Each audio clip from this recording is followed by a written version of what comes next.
दोस्तों, अब युद्ध छोड़कर भाग रहे यूक्रेनी सैनिक। फ्रांस से ट्रेनिंग लेकर लौटी ब्रिगेड के 700 जवान गायब। यूक्रेनी राष्ट्रपति जेलेंस्की ने एक नई बटालियन बनाकर उसे ट्रेनिंग के लिए फ्रांस भेजा था, लेकिन अब युद्ध के लिए फ्रंट लाइन पर पहुंचने से पहले ही इस बटालियन के दोस्तों, रूस यूक्रेन युद्ध को शुरू हुए लगभग 3 साल हो चुके हैं। दोनों ही देशों के सैनिकों के लिए यह युद्ध काफी थकाने वाला है। यूक्रेन ने अपने सैनिकों की बेहतर और जल्दी ट्रेनिंग के लिए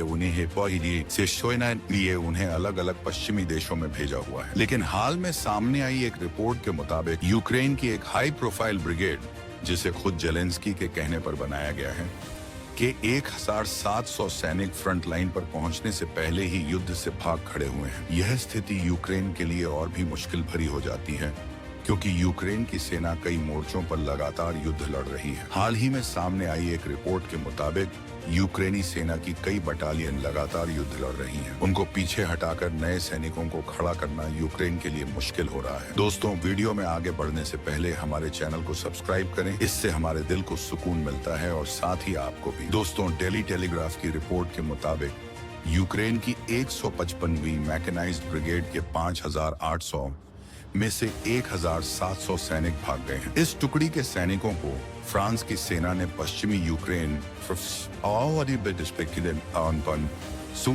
और पोलैंड जैसी जगहों पर ट्रेनिंग दी थी। इस टुकड़ी के पास पश्चिमी देशों के कई विशिष्ट हथियारों को चलाने की ट्रेनिंग थी। यूक्रेनी सेना की यह टुकड़ी राष्ट्रपति जेलेंस्की के फ्रांस से किए विशिष्ट अनुरोध की वजह से फ्रांसीसी सेना के साथ ट्रेनिंग लेने के लिए पहुंची थी। उन्हें आशा थी कि यह टुकड़ी नई ट्रेनिंग के साथ रूसी सेना को धूल चट्टाने में मददगार साबित होगी। दोस्तों, रिपोर्ट के मुताबिक सैनिकों के गायब होने का सिलसिला फ्रांस से ही शुरू हो गया था। ट्रेनिंग के लिए पहुंचे इन यूक्रेनी जवानों में से 50 जवान पहली गोली चलाने से पहले ही यहाँ से भाग खड़े हुए। हालांकि यह सिर्फ एक शुरुआत थी। ट्रेनिंग पूरी करने के बाद इस ब्रिगेड को जब तक रणनीतिक रसद रास्ते की सुरक्षा में लगाया गया, तब तक इसके 1700 सैनिक भाग चुके थे। इसका मतलब यह हुआ कि इस बटालियन के 1/3 सैनिकों ने युद्ध में भाग लेने से पहले ही यहाँ से भाग जाना सही समझा। दोस्तों, अब इस ब्रिगेड के फेल होने के बाद यूक्रेन में राष्ट्रपति जेलेंस्की के ऊपर सवाल उठना शुरू हो गए हैं। पर्यवेक्षकों ने इस फैसले पर नाराजगी जताते हुए कहा कि जब पहले से ही बटालियन मौजूद हैं,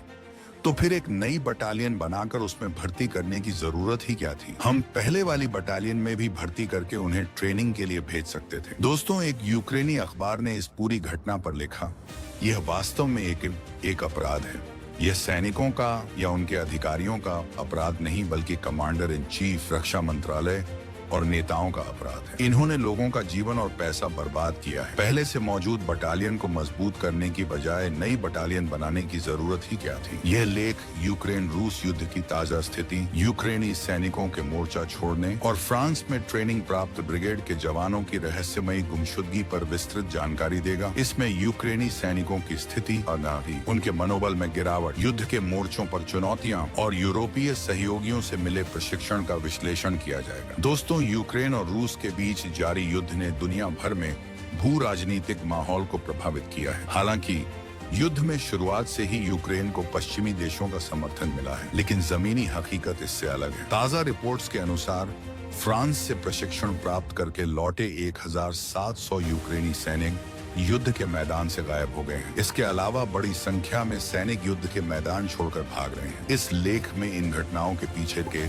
कारणों और उनके प्रभावों पर गहराई से चर्चा की जाएगी। यूक्रेनी सेना की स्थिति। दोस्तों, यूक्रेन की सेना को रूस के साथ संघर्ष में भारी चुनौतियों का सामना करना पड़ रहा है। रूस की सैन्य ताकत के मुकाबले यूक्रेन की सेना कई मामलों में कमजोर साबित हो रही है। हालांकि पश्चिमी देशों ने हथियारों और आर्थिक मदद का वादा किया है, लेकिन यह मदद युद्ध के मोर्चे पर कारगर साबित नहीं हो रही है। मनोबल में गिरावट। दोस्तों, युद्ध की लंबी अवधि और लगातार हताहतों की संख्या में वृद्धि ने यूक्रेनी सैनिकों के मनोबल को गहरा आघात पहुंचाया है। सैनिकों को लंबे समय तक युद्ध में बने रहने के लिए प्रेरित करना मुश्किल हो रहा है। कई रिपोर्टों में कहा गया है कि सैनिक थकान, डर और असुरक्षा की भावना से जूझ रहे हैं। युद्ध से पलायन।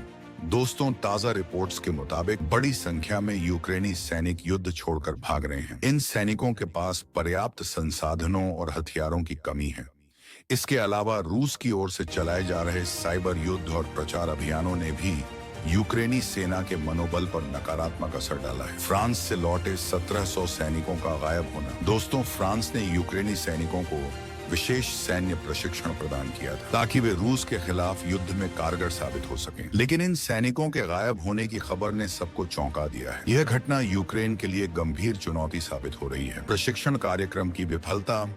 फ्रांस में हुआ यह प्रशिक्षण कार्यक्रम यूक्रेनी सैनिकों को आधुनिक युद्ध तकनीक सिखाने के लिए आयोजित किया गया था। लेकिन इस प्रशिक्षण के बावजूद इन सैनिकों के गायब होने से यह सवाल उठता है कि क्या यह प्रशिक्षण कार्यक्रम प्रभावी था? गुमशुदगी के पीछे संभावित कारण। युद्ध का डर। सैनिकों ने युद्ध की भयानक परिस्थितियों से डरकर पलायन किया हो सकता है। रूस का प्रचार अभियान। रूस के प्रभावी प्रचार अभियान ने सैनिकों को भ्रमित किया हो सकता है। आंतरिक मतभेद। यूक्रेनी सेना के भीतर नेतृत्व और रणनीति को लेकर मतभेद भी इसका कारण हो सकते हैं। यूरोपीय देशों का समर्थन और उसकी सीमाएं। यूरोपीय देशों ने यूक्रेन को हथियारों, धन और कूटनीतिक समर्थन प्रदान किया है। हालांकि युद्ध के मैदान में इन सहायता कार्यक्रमों का प्रभाव सीमित रहा है। प्रशिक्षण की सीमाएं। यूरोपीय देशों का प्रशिक्षण कार्यक्रम सीमित अवधि के लिए था, जो जमीनी हकीकत से मेल नहीं खाता। इन कार्यक्रमों में स्थानीय परिस्थितियों और रूस की रणनीति के अनुसार ट्रेनिंग नहीं दी गई। प्रशिक्षित सैनिकों के पास आधुनिक हथियारों की कमी भी एक बड़ी समस्या है। यूक्रेन रूस युद्ध का मौजूदा परिदृश्य। रूस ने यूक्रेन के पूर्वी और दक्षिणी हिस्सों में अपने नियंत्रण को मजबूत किया है। यूक्रेनी सेना को भारी नुकसान हो रहा है। इन स्थितियों में सैनिकों का मोर्चा छोड़कर भागना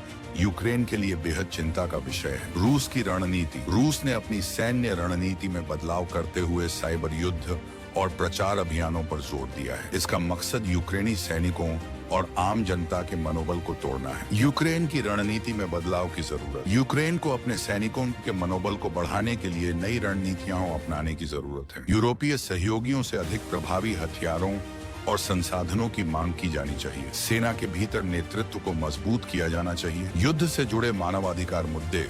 युद्ध के दौरान सैनिकों और आम नागरिकों पर हो रहे अत्याचारों ने मानवाधिकार संगठनों का ध्यान आकर्षित किया है। युद्ध से प्रभावित सैनिकों के मानसिक स्वास्थ्य पर भी गहरा असर पड़ा है। सैनिकों की मानसिक स्थिति। लंबे समय तक युद्ध में रहने से सैनिक मानसिक तनाव का सामना कर रहे हैं। सैनिकों को पर्याप्त आराम और मानसिक स्वास्थ्य सेवाएं नहीं मिल पा रही हैं। कई सैनिक युद्ध से वापस लौटने के बाद post traumatic stress disorder (PTSD) से जूझ रहे हैं। यूक्रेनी सैनिकों का युद्ध छोड़कर भागना और फ्रांस से ट्रेनिंग लेकर लौटे 1700 सैनिकों का गायब होना गंभीर चिंताओं को जन्म देता है। यह घटनाएं यूक्रेन की सैन्य क्षमताओं और नेतृत्व के लिए एक बड़ा झटका है। युद्ध के इस निर्णायक मोड़ पर यूक्रेन को अपनी रणनीति और सहयोगियों से प्राप्त समर्थन का पुनर्मूल्यांकन करने की जरूरत है। युद्ध को समाप्त करने के लिए कूटनीतिक प्रयासों को तेज करना जरूरी है। इसके अलावा यूक्रेन को अपने सैनिकों के मनोबल को बनाए रखने और उन्हें आवश्यक संसाधन प्रदान करने के लिए ठोस कदम उठाने होंगे। युद्ध। दोस्तों, अगर आपको वीडियो पसंद आया हो तो आप हमारे चैनल को सब्सक्राइब करें और कमेंट करें। धन्यवाद दोस्तों।